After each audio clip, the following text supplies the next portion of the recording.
If you want to become a digger driver, here's a few little tips for you. A few people have asked me, how do I become a digger driver?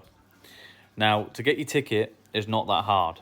If you're in a position where you're on site and you could sort out getting an assessment yourself, if your company won't necessarily put you through the ticket, sometimes they will, then this video isn't really for you, but if they won't, then try and ask if you can do your test on a Saturday. A lot of MPAWS assessors will come in on the weekends and assess you.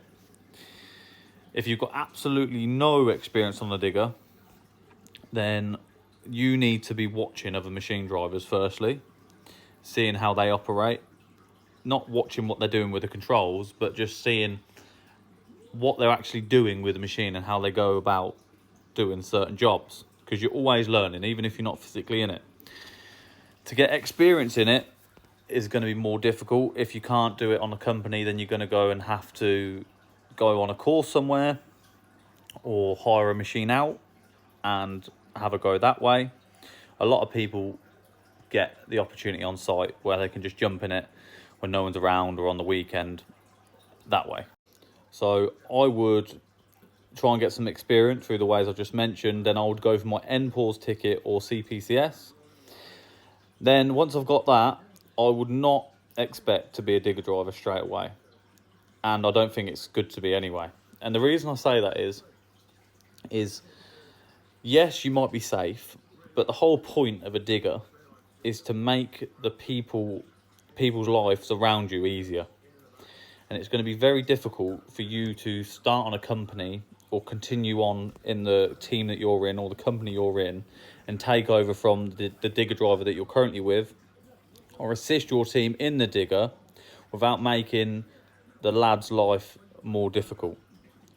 So instead of just saying, right, now I'm the digger driver, and then there's going to be months of pain for everybody, you have just got to take baby steps of just jumping in the digger every now and then and watching the good digger drivers.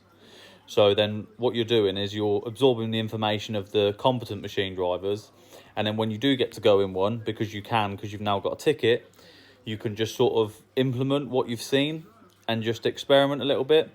And then once you understand how to do certain jobs, then you're going every single time you're going to be pushing yourself into a position where you're going to be able to actually be a digger driver. A lot of people make the mistake, they get the ticket, they're applying for these jobs, digger driver jobs, they're not a digger driver. It'd be like, almost like learning to drive a Formula 1 car, but you've never raced a Formula 1 car or drove on a Formula 1 track. Like, you don't know what you're doing, you just know how to pull the controls.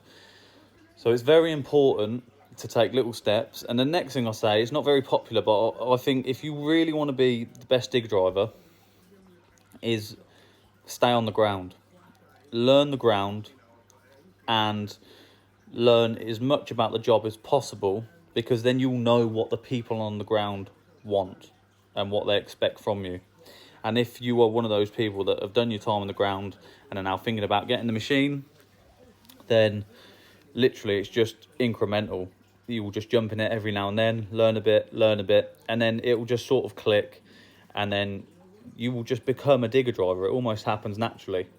If you try and force it, it's going to be difficult, I think, because some people can. Like, obviously, everyone's got different competence levels. Some people can just naturally pick stuff up and they're a bit cleverer. But I would say, overall, you don't really just want to be jumping in saying, right, I'm now the digger driver, because people are just not going to have it. So that's what I'd do. Just a few little tips for you if you want to be a digger driver.